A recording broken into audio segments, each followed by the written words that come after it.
No, not yet.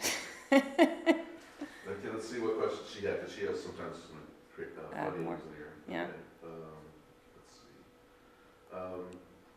see. Was there any kind of challenges that you had along the process, or in, like moments of truth, and they did okay, or they didn't, was there any kind of special moments that you That I remember? can remember. No, I mean, things went very smoothly. My concern is always to, because as the business owner, I get so distracted that things will bog down and slow down based on my performance, and that didn't happen. The deadline didn't drag out, and now I'm currently dragging out on the back end of this thing because I'm not doing what I need to do, but that's really important. I think when you set up a schedule and you set up a budget, that those are managed equally successfully as the finished product, and that is not consistent across the market. I think it's important that you manage all aspects of the project, not just the design, and I think that happened really well. Sometimes a smaller company like hers is actually more responsive than the big ones sometimes too. I think usually that's the case, unfortunately. No, there's a lot of efficiency there, and I think you are bringing up a good point. If you want to talk about value,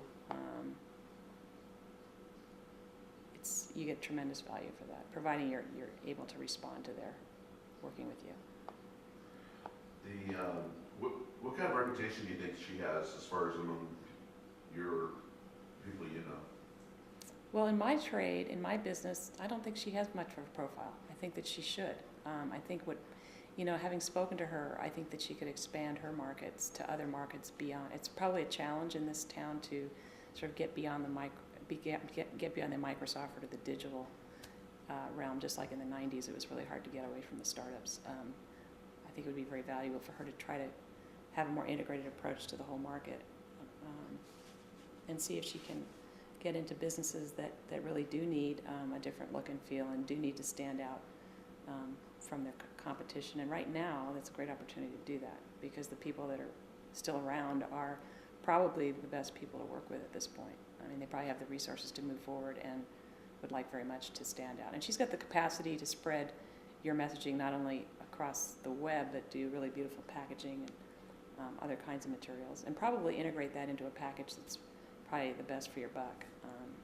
A lot of print is a lot of print people, a lot of magazines are running out of dough and moving over to the internet. So I think that she'll be very successful because she's sort of diversified her services pretty well. But I would recommend that she spread the news a little bit more. She says, "How do you like your eggs?" Over easy, thanks. One thing you can't live without on a road trip? One thing I can't live without on a road trip.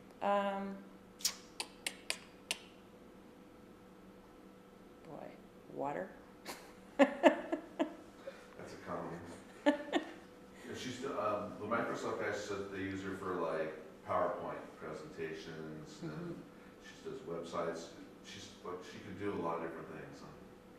She can. I understand that she really likes packaging and print work. I think that's probably her favorite thing to do. But she's capable of, from what I understand, doing everything from creating content to messaging to collateral to branding to web work. I think she can do the whole can of worms. Can you describe the process of how you just gave her a call and says, "I got this new project," and then did you guys set up meetings? Or can you sort of just give us a little chronology of how a typical project worked with her or her team? Yeah, when we first started working together, she did something which I thought was very effective. I essentially came over and did a presentation for her so she could get a sense of who we were and what we were selling. I think that was a great way to get sort of a general idea of who we were rather than her asking me a bunch of questions.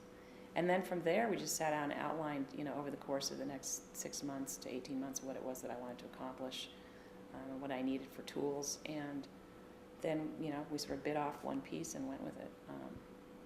And we really didn't get to the website, which was probably the biggest piece of work until, this past April, May, March, I think it was when we started, yeah. So we sat down and met with a designer, and he went through the course of the work. Within a week, I had an outline and a schedule and a budget, and we started within a week, and he completed what he said he would complete. I mean, that's the thing that we do in our business. When we tell you we're going to do something, we do it, and basically that's what they did. When we tell a client you're going to do something and you do it, unfortunately that's pretty unusual in this business, but it's very important. And yeah, Michael pulled it off on deadline and managed the developer into a schedule that would complement the completion of the design on the other end, and it went very, very seamlessly. We're doing a documentary called The CEOs of Seattle. Mm-hmm. And one of the questions we talk about is values, and what are important values to you, and how it works with your organization and also people you deal with. What kind of values are important to you, do you think? Well, what I just said earlier is, if I tell you I'm going to do something, I'll do it. I mean, I think that's one of our values. The other value is, I'm not sure how to say it correctly, is, value to us isn't necessarily a dollar amount.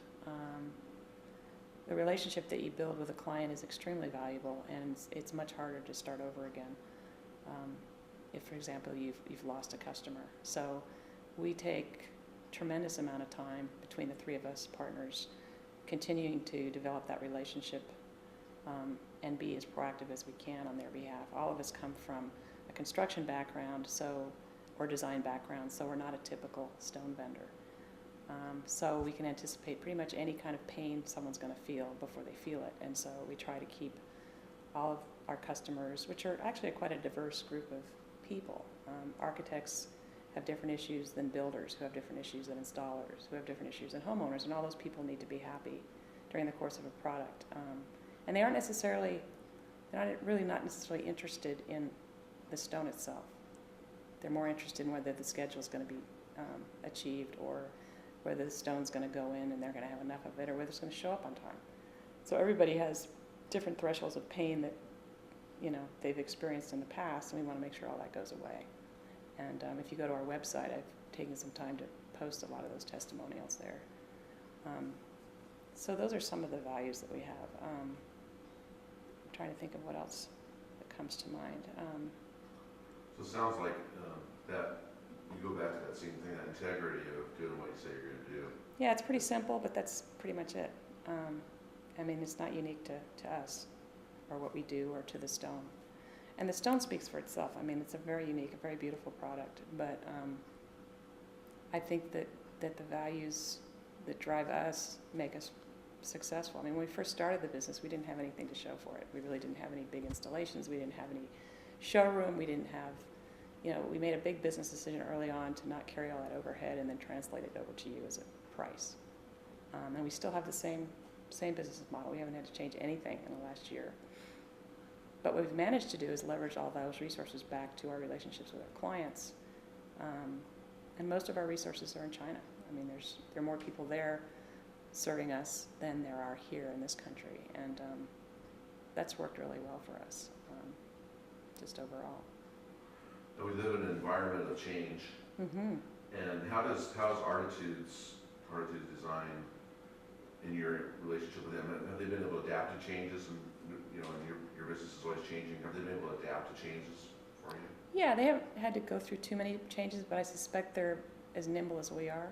If you're a small business, and like I said earlier, you don't have all the overhead and maintenance to deal with, you can move pretty quickly. Plus, I suspect they have a pretty diverse client base, which is extremely important in an economy like this. I mean, we've made a point to have a very diverse market in terms of the types of jobs we do: commercial, residential, hospitals, public art, and have business in different parts of the country and in Canada. So I think the more you diversify your products, but more so your markets, you're gonna survive pretty well. And your business tools need to be very efficient.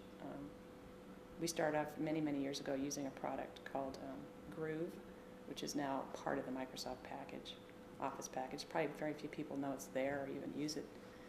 But we've been using that before Microsoft bought it, and it's made our business dangerous.